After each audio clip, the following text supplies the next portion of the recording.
Greetings and good health. I am Dr. Jerica Sarko, a pediatric and family wellness chiropractor. This is your Lifeline to Vitality, where we discuss ways to cultivate family wellness.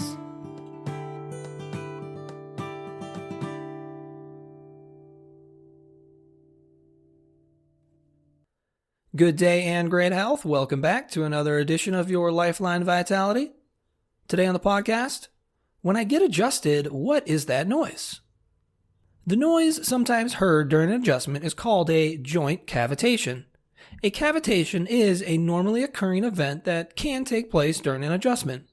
The mechanism behind a cavitation has a few supporting theories. They all involve a change in pressure and carbon dioxide.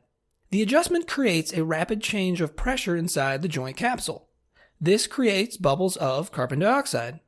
The gas bubbles will either then collapse on themselves or release out into the synovial fluid. In both cases, the carbon dioxide absorbs back into the joint. This is where the popping sound comes from. If you have ever popped your knuckles, the same overarching theory of cavitation occurs. Although popping your knuckles and the adjustment make the same sound, they are not the same thing in principle or application. A cavitation itself is harmless, but the sound can be surprising. And often when we get surprised, that split second of the unknown can elicit different responses. Our brains are hardwired to respond to that uncertainty on an emotional level. An adjustment and the associated cavitation can elicit different emotional responses depending on the person. Also, a cavitation is not always heard with an adjustment. The quality of an adjustment is not predicated on the presence or absence of a cavitation sound.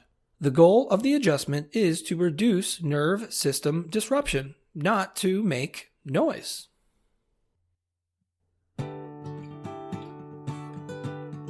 Thank you for listening. For even more information on how chiropractic can benefit you and your family, please check out my website, ohiospecific.com. That's ohiospecific.com. Until next time, remember to keep your head cool, feet warm, and your mind busy.